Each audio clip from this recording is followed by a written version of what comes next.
extremely excited to welcome Mr. John S. Pennington Jr. It's a mouthful. How about that name? Yeah, yeah. And there's a lot of John Penningtons, Oh right? yeah, my family's got a lot of them. I'm actually the fifth. I have a son who's the sixth, and I have a grandson who has John Pennington. He's at Roman numeral 7 on his birth certificate. So yeah, it's pretty cool. That's fantastic. Now So, get this. I have a sister named Jonna. oh really? Oh my goodness. My family, yeah, they love the name John. Yeah. So my brother, it ended with him, but my brother, my dad's name is Rafael Avenino Julian Mendez Martinez. Wow. And my brother inherited that last name. And I think my brother was so excited about it that he wanted to just keep it for him, and he didn't have his children inherit that name. Okay. So it ended there. It ended with the third. He's the third. Okay. Yeah. Gotcha. So you're a very interesting and amazing human being. Well, thank you. Like, Thank we you. can go on. Back to you, man. I'm glad to be here. Yeah, just talk to you. We can go on for days and days, and it's just really cool, high-level conversations. And what I really like about you is you're hyper intelligent, but you know how to explain things with simplicity. I like doing that. Yeah. And boil it down. Yeah. Get it down to the real. Yeah. And I love the quote by Leonardo da Vinci that says, sophistication is the ultimate, or simplicity is the ultimate form of sophistication. Okay. Meaning you can take a really complex topic, Yeah. but if you can explain it simply, you truly understand that topic. Yes, I agree. So you're here at a certain point now where you've been able to be retired. Yes. And you're still doing a ton. I guess my first question would be, what drives you? Because there's a crazy drive in you that's just magical, and you're a light to so many. So I guess what drives you? Well, I'll tell you what drove me from when I was a teenager until I retired a few years back. And the year of retirement is 2020? 2021. 2021. Yeah, retired in 2021. And I remember looking into the mirror when I was a teenager. I don't know, exact 17, 16, somewhere in there. And I seriously said these words. I looked in the mirror and I said, John, you're not afraid of being poor. You're not afraid of being old. You're just afraid of being old and poor at the same time. And that drove me for decades and decades and decades. And I, started, I think 14 businesses in my career, and 3 made a lot of money. 3 I lost money on. And the rest of the middle, they all did pretty good, but everyone I learned from. And if you went back in time, I wouldn't take away the losers, because what I learned in the losers helped me in the winners kind of thing. But anyway, that's kind of the drive that I had this whole time. And now since retirement, my grandkids drive me, and getting up every day and just trying to learn something new other than how to make money, trying to do something different. So yeah, that's where I'm at today. How many grandkids? 5 grandkids. Yeah. Awesome. And I know you talk about them all the time. So I know they're your pride and joy. That's super awesome. Oh, I love them. Yeah. So congrats for that. It's different with grandkids. Oh, That's what my parents and people who are grandparents in my circle always say. Yeah, no, it's really fun. And they all live within 15 minutes of me. I see them all the time. That's awesome. I have friends that have grandkids like in Europe and stuff. And I'm like, man, how do you do that? But my grandkids, I see them at least once a week, all of them. Yeah. And you actually built a vacation home or two so that you could have your grandkids experience those vacation homes alongside with you, correct? Yeah. We have 3 homes, and we have one north and one south and one here in Salt Lake City. And one for the warmth in the winter, one for the heat, by a lake. And it's been really fun. Yeah. Because I think I remember you telling me that you may be considered somewhere warmer, either Hawaii or Florida or something. And then your wife is like, well, the grandkids. It was the grandkids, but it was also, she didn't want to get on a plane. She's like, if I want to go somewhere, I want to make it easy. Just grab my purse and grab you and get in the car, and we're a few hours we're there, So that was kind of what she wanted. And I said, okay, I like it. Rather than having to book a plane and book a whatever and book a whatever and book a whenever and then get there. That was kind of her thing. So anyway, we decided to stay, kind of close all in Utah, but That's in awesome. The mountains, down south in the desert, and then here in the middle. So, super smart. I love that. Yeah. Okay. And then you're also very well known for the world of funds, FUNDS, yes, which are fun. A fund, yes, a pool of money, which is a limited partnership. And my son, who teaches people how to do funds, and my other son, who runs some funds, they have kind of put me on the map because they're big podcasters, and they put me on the map in the funds, and they have me speak at some of their functions and such. So yeah, it's been fun and fun to speak at these organizations and these masterminds, and I speak at a lot of friends' masterminds and such. But I don't charge anything. I pay for my own flight. I pay for my own hotel. Because when I get on stage, I just want to say, listen, I'm here just to transfer some knowledge from me to you. And over a 2.5 day, 15 speakers, there's not a lot of people can say that. A lot of people have been paid to be on stage. A lot of people have gotten their flight paid for or their hotel paid for. And all of these, my sons and friends that I speak for at these big conferences, I have enough money. I don't need your money. You're probably going to get a lot of bookings right now. Yeah, there you go. Yeah, right. Yeah. So, and it's an honor. I'm actually going to have you present at my event. So yes, thank you for being there. I'm super excited about that one. And I'm not charging anything. I'm there. I'm just there for you, right? I'm there for you. You're a friend of mine. You said, hey, I've got a need. And I said, sure. If my calendar fits and I'm in that region, yeah. Well, I'll do it. It wasn't fitting, and you made it fit. I made it fit. Yeah. I appreciate. I changed my flight. I had another flight going out that day, but I just bumped it back a few hours. So yeah, I'll be there at your next event. Yeah, that means a lot to me. Thank you. So let's dig into these funds because I think for a lot of viewers, it's kind of something they don't understand. Yes, that's correct. Maybe let's bifurcate it. Let's explain what a fund is, what its design is meant to do. Yep. So that we can build from there. Sure. So I started my first fund in 2004. And the reason I did it in 1999, I watched a newscast, and it was like these newscasters were like demonizing fund managers. Like they're making way too much money and they're paying really low in taxes. And I was like, I don't want to demonize those guys. I want to be one of those guys. So it took me 5 years. I seriously set a goal in 1999 to launch my own fund. And in 2004, I finally did it with another gentleman, a partner of mine. And we launched our first fund. And that was 2004. And by 2021, I had 32 partners. And we had 4,000 employees in 33 states. And we managed $28 billion assets under management. And we managed and bought and sold and managed and fixed up all kinds of huge real estate all over the United States, and real estate funds, meaning we did debt funds and equity funds. And it's even bigger now. I think I'm partner emeritus these days, and we manage about 48 billion. But I've been retired for about 2 years. I'm totally retired. But anyway, a fund is basically this: if you know how to do something on this planet to make money, and the only thing stopping you from doing bigger or making it scale is money, then a fund might be just the thing for you. A fund is designed for a general partner, someone who knows what they're doing. Let's say they know how to buy and sell dental offices, okay? And they're a dentist and they own 2 dental offices. But they believe they could do 500 dental offices over 10 years. Only thing stopping them is money. If they had money, they could start chunking out different cities and making dental offices and making, getting insurance better at economy of scale, buying equipment, economy of scale, and hiring dentists. And so if that might be a fund that would be called the dental office fund. So a limited partnership is a pool of money. It's an entity where investors invest into the limited partnership as investors. And that limited partnership goes out and buys and fixes up and gets dental offices going. And a general partner, which would be like you, Jeff, or me, or if we were dentists, then we would be the general partner. And we're like the president of that fund. And we go out to investors and we knock on their door and say, investor, have you ever thought about putting some of your investment capital into dental offices? They're very profitable. And if you come in and do this with me, then when we make profit, we'll share in the profit. And you'll get the lion's share of the profit because you're the investor and I'm the general partner. And that allows someone to go from 2 dental offices to 500 dental offices in 10 to 15 years. And then you can take those 500 and then sell them off, or they are all paid for and they're a cash cow and all the money comes up and then goes to the splits every year or every quarter. You split the profits between the general partner and the limited partners. And that's basically what a fund is. Really simply put, it makes a lot of sense. There you go. Boil it down to simplicity. There you go. Yeah. How big was your first fund? The first fund, we were rolling about, with debt and equity. In funds, you have debt investors and equity investors. And I think we were about 40 to 50 million. We were rolling over and over and over. And you chose real estate from the onset, correct? Well, it was because it was, it's the safe bet. We were doing real estate loans, our first couple of funds. And so, you do a loan on a real estate property and you get a first deed of trust position.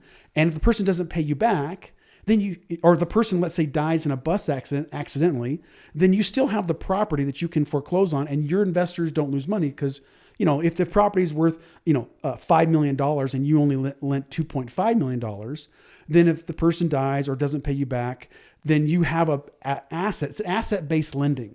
But it's not like I'm lending on cars because cars can be stolen. I'm lending on real estate because you can't really unbolt a house and take, well, you can, but you can't unbolt the house and take it with you, or unbolt an apartment complex, take it with you. So it's a safe investment for investors. And me as a general partner, or me and my partner me and my associates are general partners, and lending on real estate allowed our investors safe investments with a good return. Yeah. Awesome. That's how we started. Yeah. Beautiful. And then, you've been in the world of funds for super long time. We mentioned dental offices. I guess what's one of the craziest, in a good way, fund that you've seen, like an asset class that you're like, whoa, there's a fund for that? Well, that's why I bring up, I was at a conference, this is a long time ago. I'm sitting at a conference in New York, and I'm sitting by a guy, and he's running a bio company fund, a biotech fund. And I said, what do you mean? He goes, well, we go out and we take a small, there's a huge biotech company that's buying a small biotech company. And the biotech, let's say the small biotech company is getting bought out for $5 billion, but they're going to pay them $1 billion a year for 5 years. Well, the small biotech company needs money now. They need a little bit of money, but they need, you have to stay ahead of the game. So they need R&D money. So this guy and his group raised money, and they would step in the middle, and they would pay the small biotech company $4 billion cash. And then they would take the payments for 5 years from the large big biotech company, and they'd make $1 billion. They're just arbitraging. Arbitrage. Yeah. And at the time, I sat there, and he said they had AUM of 35 billion. And I said, you deployed 35 billion doing that one straight? He goes, oh yeah. And he goes, we're trying to raise a second fund. I said, well, how much are you trying to raise in the second fund? Another 30 billion. I was like, there's enough. He goes, oh, there's so much demand. We have so much demand. And so in reality, there's a fund for everything. If you can run 10 hot dog stands and you want to do 5,000 across the nation, there might be a hot dog stand fund for you. You could start a hot dog stand fund. Any way that if you can expand a business, if you know how to do it, or you believe you know how to do it, and you're already making money, that's a fund structure. So love that. There you go. There you go. That's great. So going back to your first fund, so you chose real estate as your asset class. Yeah. Were you safe? Safe. Were you a real estate operator before you? No. I had to find extreme great talent. I can underwrite a 20-unit apartment complex. I needed talent that can underwrite 1,200 unit apartment complexes, right? And so I had to go out and find that talent. We were always searching. Me and my first partner, seriously, we sat in a little office, no bigger than this little office here. And we were just, going out and doing loans. And we realized that if we wanted to be really large, we had to bring in more talent. And we realized that we didn't have the chops to do it. I don't know how to underwrite a 1,200 unit apartment complex, but a 20 unit apartment complex I can do. And so that's kind of how we just started to acquire talent. But we acquired talent by giving up pieces of the general partnership, equity. Right. So this is what I've found over the years. If you want to, the top stockbroker in New York, right? He went to the Ivy League school. He's working on Wall Street for 10 years. You know what he thinks about every day when he drives to work? He's driving to work or riding the subway, thinking about one day I'm going to start my own investment fund. And then you go to, like, say, a big bank that they've got this guy. He's working there 15 years. He's underwriting and doing underwriting for loans for 17-story apartment complexes in New York. You know what that guy thinks about every day? One day I'm going to start my own real estate fund when he's driving to work.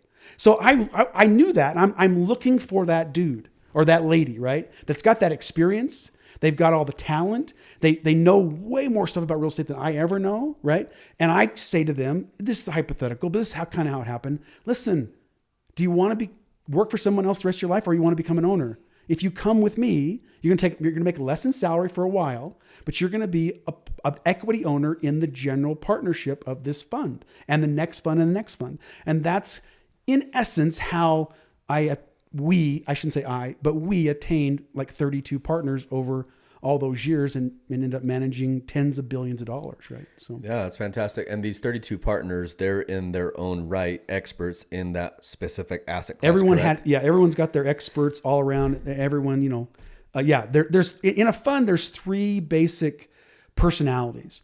There's a personality who knows how to raise capital, and there's a personality who's an investment specialist or chief investment officer. And that chief investment officer in this, let's say in fund A, knows how to underwrite dental offices. And then you start a second fund. And this investment officer is an expert. He's been buying and selling biotech companies for 15 years, right? So it's a biotech fund. And then you have another fund that does hot dog stands. This guy knows, so that's the next. And then the middle one, the middle circle is the personality of, the person who knows the compliance. They know how to do the accounting. They know how to do the fund operations. They know how to send out investor letters every quarter. The asset management side. It's the back office side, right? Those are three different personalities. Now in the beginning, I did all three. In my first partner, we did all three. But as you grow and get larger and larger, you have to, consolidate what you're doing. Like I'm a good money raiser, but I'm not a great money raiser. And we knew going forward, we needed to hire or find great money raisers, right? And so that's kind of how we just drew those three circles out and said, these are the three circles we need to keep trying to attract talent with. And that's kind of how we went for it. Yeah. So at Bridge Investment Group, you had apartment complexes. What other real estate asset classes did you have? Yeah. So it's large multifamily, large senior assisted living, large manufactured housing, office space, right? Then now we're into industrial property, and then we also do debt financing on those. And we also, you know what opportunity zones are. Yep. The new. We also have dove into the opportunity zone area right there. That's cool. Yeah. And then your company, you guys took it public just when you retired, correct? Yep. 2 years ago when I retired, we went public on New York Stock Exchange. Yeah, it was pretty fun day. And that was the day. 2 days before that was my last official. I did last board meeting, and then I was done. And you knew that was your sunset. Yeah, right? We had planned it. My partners knew that was the day I was going. Yeah, that's awesome. So it was pretty fun. Yeah. So how is it serving as an emeritus chairman of the board? No, I'm not chairman. I'm not on the board. Emeritus meaning I'm just over here to the side, and if they ever need me, tell me what the official title is again. Partner emeritus. Partner emeritus. I'm a partner. I still have a lot of shares, and they can call me anytime they need me. You quickly corrected my title that I just assigned you. I'm emeritus partner. I don't have to serve on the board anymore. Yeah. No, my partners are brilliant with a capital B, and they always have been brilliant. Awesome. And like I said, we sitting there years ago thinking, how can I get people who are smarter than me and are smarter than us, and my first partner? We always joked about it. We have to find, if we want to be large, we have to find people smarter than us. And luckily, over those years, every single partner that came through the door that eventually became partner. By the way, that's not very common. I know, but our idea was. Meaning that takes a lot of leadership and maturity and intelligence from you and your partner. Well, thank you. To be able to self-aware. We're self-aware. Very self-aware because most people, they feel threatened. Yes. If somebody enters the room who's dubbed to be more intelligent than them. Yes. And a lot of people want to impose their intelligence upon others. Correct. So that they can somehow have that power trip over them. Well, this is a part of me that I thought about in 1999. I told you I started about 14 businesses in my lifetime. And I was sitting there one day and I mapped out my life and I said, for one time in my life, I want to go huge. I want to shoot for the moon. I want to risk it all, like just go for it. And I said to myself, John, if you wait until you're 50 years old to do it, you won't know if a supersized idea works for about 6 years. I mean, Amazon didn't make money for almost a decade. They didn't know they were going to make any money for almost 10 years. And so I thought, look, a small idea you can figure out 6 months, 12 months, it's not working, you bail, right? But a big idea, a huge idea, it takes about 5-6 years to know if it's going to really work or not. And I thought, well, if I start at 50 years old, I won't know until I'm 56 and then I'll be out of money and broke. And I'll have to get back and try to figure out how to retire by 70, which is cutting it too close. I'm a conservative dude. And so and at 35, I said, look, and it came up to 2004 when I was 40, and I started my first fund when I was 40. And I said, I vision a train slowly going by. And each car has a window. And the windows kind of come by you in life. And you got a chance, you have plenty of time to step through that window and go through that window. But sometimes, this is a problem when I was younger, I thought, well, with this, I'm not going to step through that window right now, but it might go further and I can just get in a car and drive to the next train station and step through that window. And that's not true. Windows come by, and if you don't take them, they never come sometimes again. And I have some of my friends, or if you go back when you start dating girls in college, right? There's some girls you see and you go, I should ask her out today. I've met her, and I know I should ask her out. And then she goes off for a vacation, comes home, and you can't, what I'm saying, you miss the opportunity and you never get that window again. And so I had a window of time that I said, if I'm 40 and I fail by 46 and I say that was dumb, that didn't work out, my supersized idea, I'll be broke, but I'll have plenty of time by 70 to retire, but not at 56. It'd be too close for me to do. So I said, John, you have to launch your fund now at 40. And so that's when I did it at 40, and it worked out. It worked out. It worked out. That's awesome. Yeah. That's awesome. Yeah. Okay. Now let's talk a little bit about your book. Okay. Super exciting to have your book. Here it is on display. Dollars, Gold, and Bitcoin. So the title, it's a catchy title. Yeah. Let's talk about that. And I know that one of your hobbies is it fair to say it's world currency and just what's going on with the world economy? Yeah, I study, and I'm not an expert. I just it's a hobby. I study the dominance of the US dollar over the world over the last, 60, 80 years, right? And it's a phenomenal thing. And the premise of my book is the US dollar, and I know some people aren't going to agree with me, but give me a few minutes to help you, convince you. Hopefully I can convince you. The US dollar is the greatest product ever invented by mankind. It's better than sugar, salt. It's better than iPhones. Look, they make 1 trillion of them, and then they put them out in the public. Everyone wants them. And you and me will work 80 hours a week to get more. Some people will lie, cheat, and steal to get more. Then they make another 1 trillion and then we want it again. It's just, and so you study how did that become so? How did the Federal Reserve, the US Treasury, with the US Navy, with the US President, with the IRS, how did that team put together such a product that it has become the best-selling product? It sells better than hotcakes. When you say it's selling better than hotcakes, you should stop saying that. Whatever you're making the analogy, it's selling better than greenbacks. And that's the premise of my book. And so in studying how this entity created the greatest product of all time, the GOAT of all time products, I kind of patterned my business career out of that, trying to figure out how they dominate, how they push how they nudge, and how they, proliferate their number one product. And that's kind of the basis of the book is the dollar is the number one currency or number one product of all time. It's a product, right? And so, and their job. And so some people say the Federal Reserve's job is to keep inflation down. That's one of their jobs. Keep unemployment down. That's one of their jobs. But the underlying is protect and promote the US dollar. That's the underlying job of the Federal Reserve because it's their number one product. Protect and promote, protect and promote.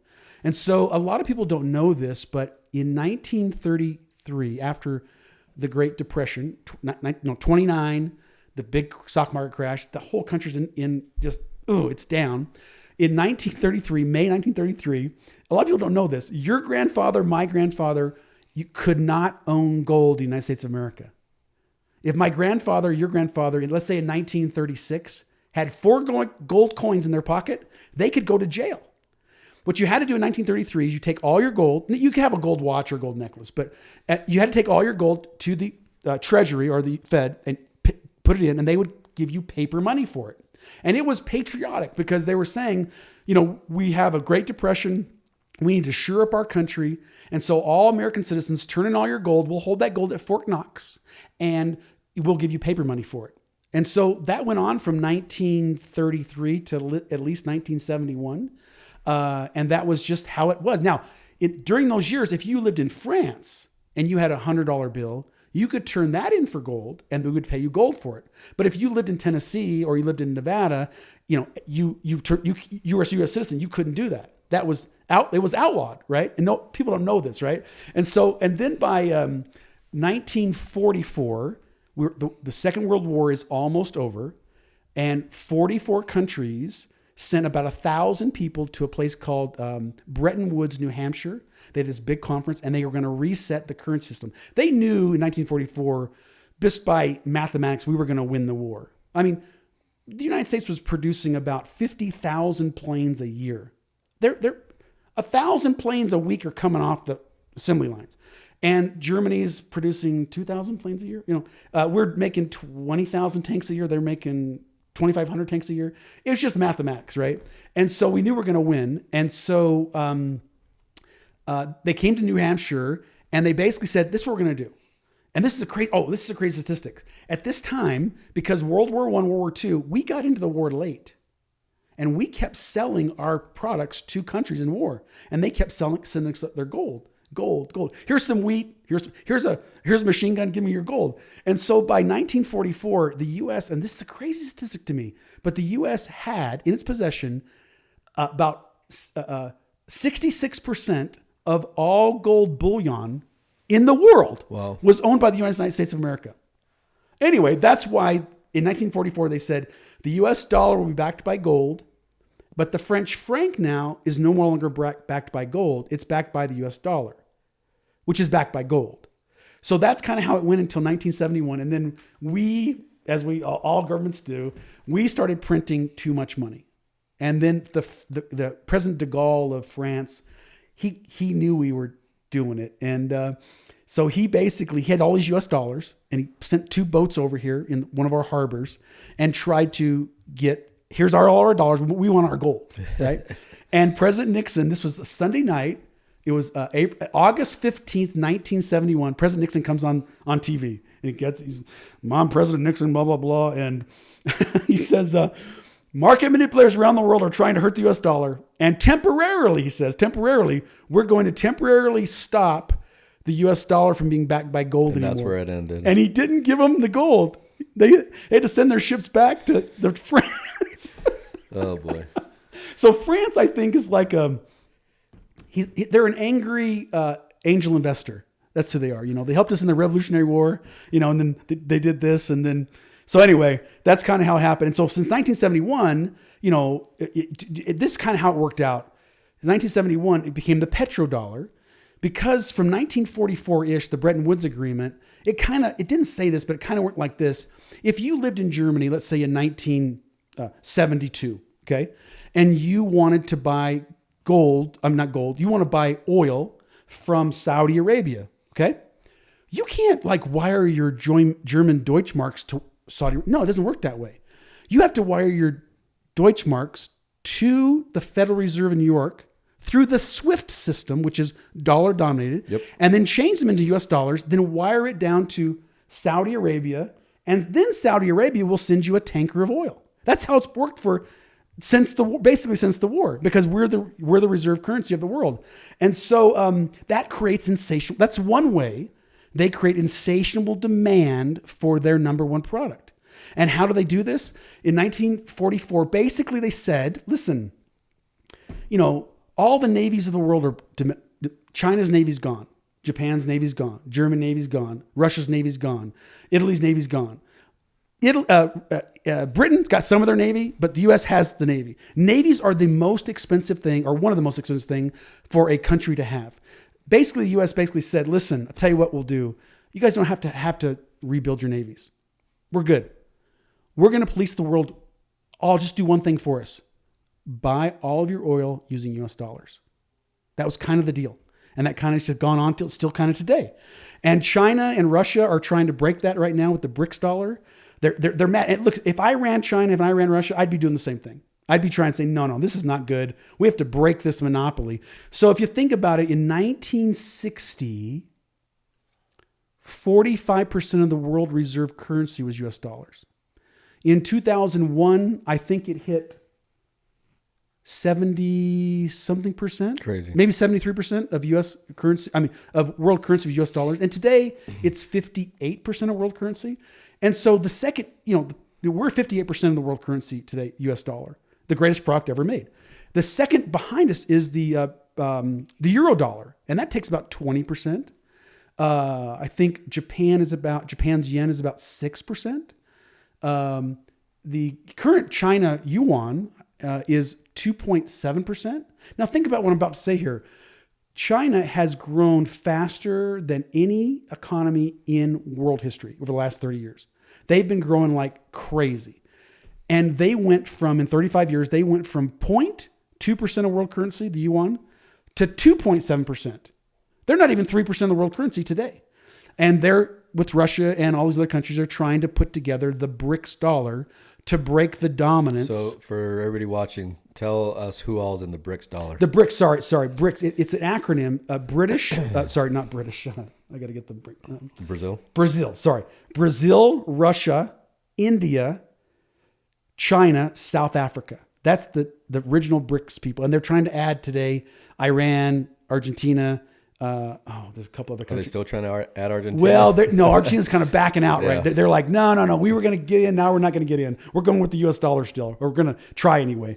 So they're picking sides, but they're trying to put this block of countries together. And I believe to take over the US dollar. Yes. Their premise is we're going to make a BRICS dollar that is backed by commodities. You know, if you have a barrel of oil, then you get some BRICS dollars. Which is why they have all these countries so that they can use all their commodities. Yeah, they're commodity rich. And if I was Russia and China, I would probably do the same thing, trying to get the monopoly of the U.S. dollar, the greatest product ever invented, off of the world stage. And so they can, because look, China wants to buy oil using their yuan because they just print more yuan. Of course. And they buy oil. And they control it. Every country wants to do that, but they can't. So because most of it's backed by, and why? One of the reasons is because, look, the U.S. has aircraft carriers off the coast of Saudi Arabia, and they protect Saudi Arabia against Iran, and they protect all shipping all over the world. If you have a little teeny country and you're shipping goods across the world, you don't worry about pirates anymore because the U.S. Navy, just as long as you're dealing in U.S. dollars for oil, they're like, no problem. So that's why folks say it's our new gold standard, right? The U.S. military, more specifically the Navy. Yeah. The Navy, in the military, you know, and so you sit there with. So what year did we get off the gold standard? Well, when we kind of stepped through it, right?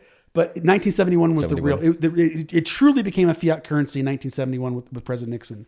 True fiat currency, and over time, all governments. Fiat currency, they just print too much money. They print and print and print. The difference is, you know, China on percentage basis prints more of their dollars than we print of ours. And so, you know, it's all compared to what? With not as much demand. Yeah, right. Exactly. Yeah. So that's kind of a part of the book here. No, that's super interesting. Yeah. So strange things happen. Okay, let me just explain the premise of the book here. So you're sitting watching the news and you hear China has just brokered a peace deal between Iran and Saudi Arabia, who are enemies, and they made a peace deal. And you're like, why? But if you put the US dollar in the middle, you go, oh, it makes sense. Here we go. If I was China, I'd go to Iran. Iran, you don't like the US. That's correct. You don't like Saudi Arabia, right? Okay, great. But the world is run by US dollars, and that's the strength of the US. That's correct. Okay, who do you want to hurt more? Do you want to hurt US or do you want to hurt Saudi Arabia? Oh, we'd love to hurt the US more. Then stop attacking Saudi Arabia. Once you stop attacking Saudi Arabia, then they can tell the U.S., we don't need your military anymore. One day, maybe not this year, next year, but over 3 or 4 or 5 years, we can then take a chunk out of the U.S. dollar's dominance as once Saudi Arabia feels comfortable, they can sell their oil to China for the yuan. And Iran must have, and this is like what I'm about to say, this is all theoretical. This is hyperbole on my part. But I'm inserting the dominance of the U.S. dollar into strange things you hear in the news.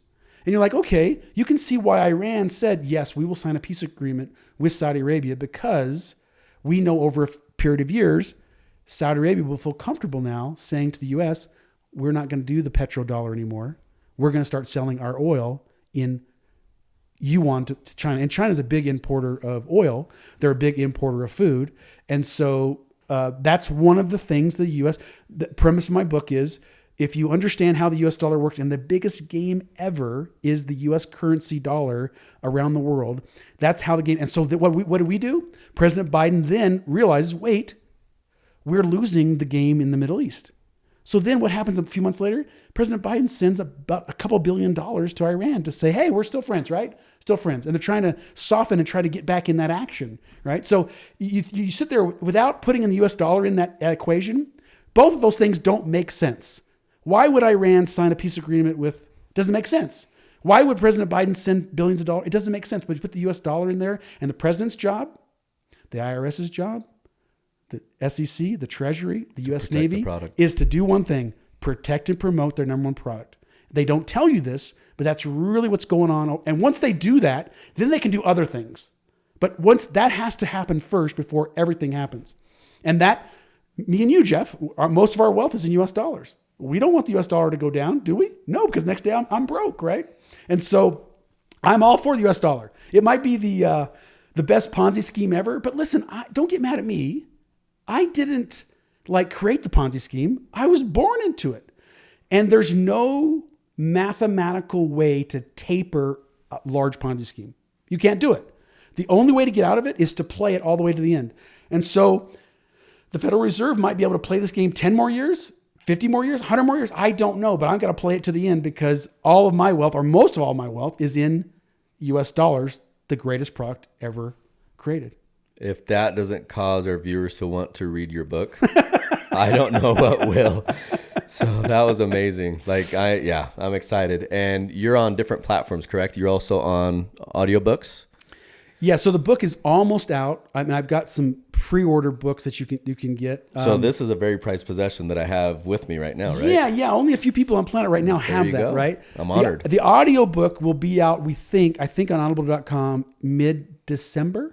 And it's my voice. I went into the studio for 2.5 months in my home, but they, every morning for an hour, we recorded me and they cut. Anyway, it's my voice. And I wanted to do my own audiobook, my own voice, because if I hired an actor, they don't know which words to emphasize. They don't know when to get excited and to slow down. And I wanted people to feel with a certain section of my book, I wanted to feel the excitement or the not. And so I just think it was better. I think it is better when you listen to an author read his own book, right? And so it's my voice. So if you want to listen to me for hours and hours and hours, it's right there. But in November 2021, at the all-time high of Bitcoin, $69,000, what I'm about to tell you all happened in 1 month, okay?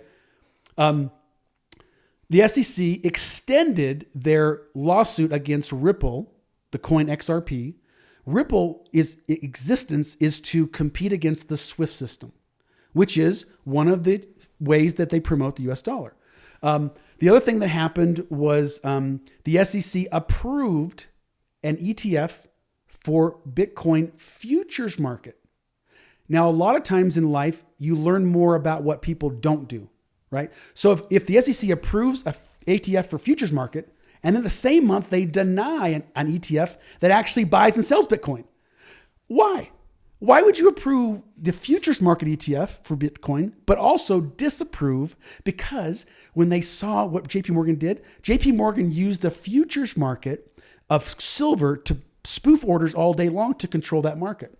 Another thing that happened in November 2021 was Hillary Clinton grabbed the microphone. I love to get people that love the microphone. And she loves the microphone. She had the microphone and she said, basically, I can't quote her perfectly, but she's basically said, Bitcoin is a threat, could bring down the U.S. currency's world dominance in the U.S. dollar. She said this on microphone. Now, you can say, Jeff, well, she was just talking off the cuff. Or is that probable? Or is it probable that months before or weeks before she learned of this nefarious plan of the U.S. government, SEC, the Federal Reserve, to go after and try to control one of their competitors, Bitcoin, of world currency. And she was trying to be smart and give her memes all a hint. I'm very smart. Always follow me. I'm about to tell you something. And then it hit a pick at 69,000 and then starts selling off, right? Now, I didn't think anything about it until about 2 or 3 weeks later, end of November, 1st December, Bitcoin for a week traded flat. And I've been watching Bitcoin. I used to own, I don't know, I owned a bunch of Bitcoins at this time. And it traded flat. And I said, Bitcoin doesn't trade flat. I mean, it literally went flat for almost a week. And I said, something's up. And then I got my theories going. I started studying it and stuff. And what I believe my theory is that From 31,000 to 69,000, the Federal Reserve's diabolical group, whoever they are, they started buying Bitcoin, acquiring Bitcoin. And what you need to do again, this is all theory, but what you need to do to control a market is you need 45 days of trading volume. So if Bitcoin trades 100 coins a day, you would need 45 days of 4,500 Bitcoins, right? And so whatever, in any market, silver, gold, whatever, you need 45 days. And so what happens is once you acquire 45 days of trading volume and it hits 69,000, it looks like it's going to $100,000. You take your 45 days of trading volume and you put it at $69,000 for sale. It's a limit order. I have 45 days of trading volume of Bitcoins, $69,000, and people start buying and they try to buy and they try to buy and they try to buy and they try to buy and they try to buy and they can't break through $69,000. And people like you and me go, wow, there's a big seller there. Crap, I better sell too. And so we start selling and it goes down to $68,000. And you know who starts buying? The Federal Reserve starts buying at $68,000. They need to replenish their 45-day supply. And then me and you go, wait, there's a big buyer. $68,000. And we start buying and it goes back to $68,500. And then they take their 45-day supply, put it right on top, and they won't let it go through because they don't want a higher high. That's a bullish, right? That's a bullish move. And so from that period on, I believe, look, they don't want to kill Bitcoin because if they crush it to zero, They just want to control it. They want to control it because then Ethereum just take its place.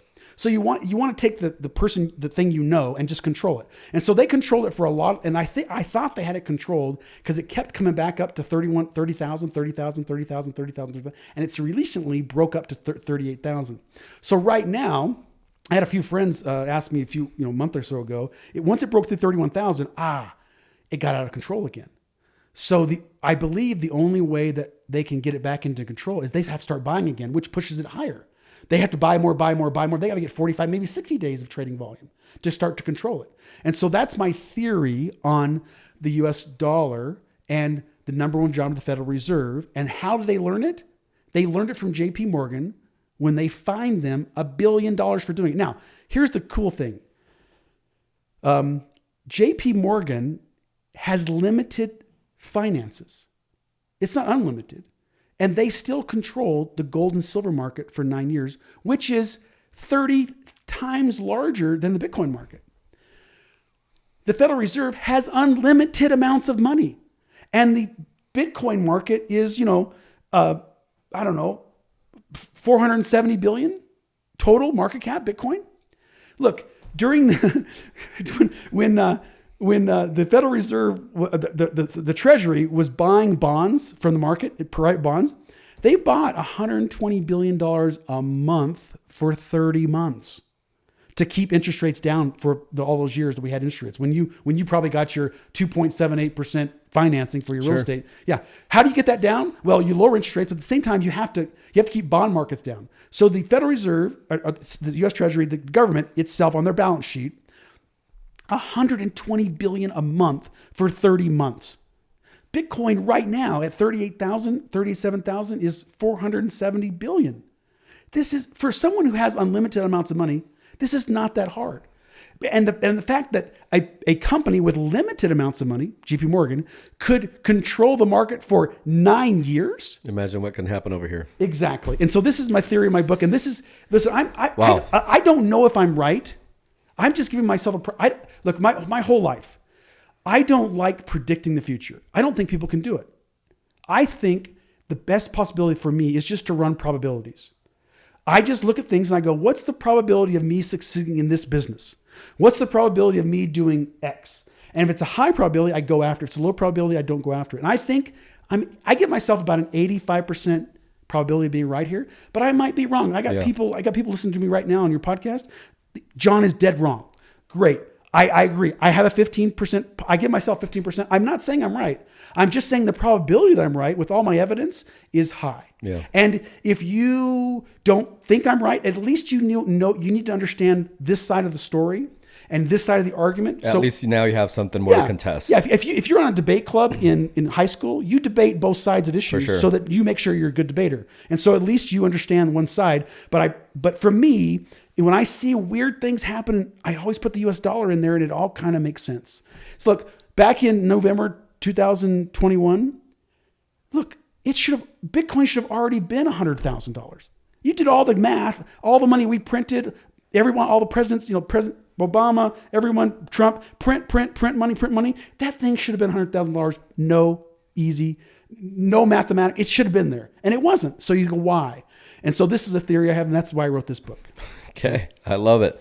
It's dense. It's dense. And like you said, I get to the point fast. How many pages is this thing? Oh, it's about 250, 260. Yeah. It's not a very large book. No, it's fascinating. Because like I said, I don't get into the weeds because it's those big, thick books. They just lose people. There's high abandonment. Yeah.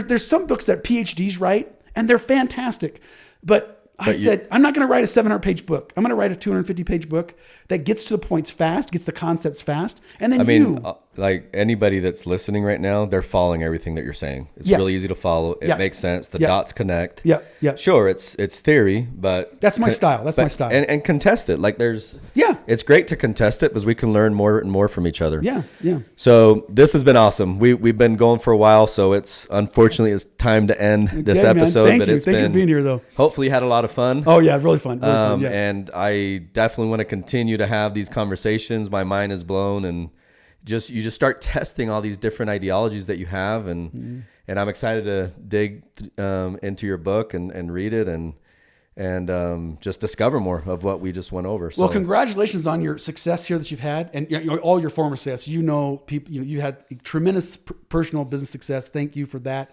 And contributing, hiring all the people you did over the years and all the good you've done. But also, congratulations on your success in this new venture for you. Appreciate that. In your podcast and getting great ideas out to people and allowing them to listen to different points of view. Congratulations, man. Thanks. So once again, thanks for being on. This is what this show is all about. Yeah. Always a pleasure to spend time with you, and I look forward to many, many, many more moments with you. Thanks, Jeff. So thank you so much again. All right, man. Appreciate Thanks. it. See you.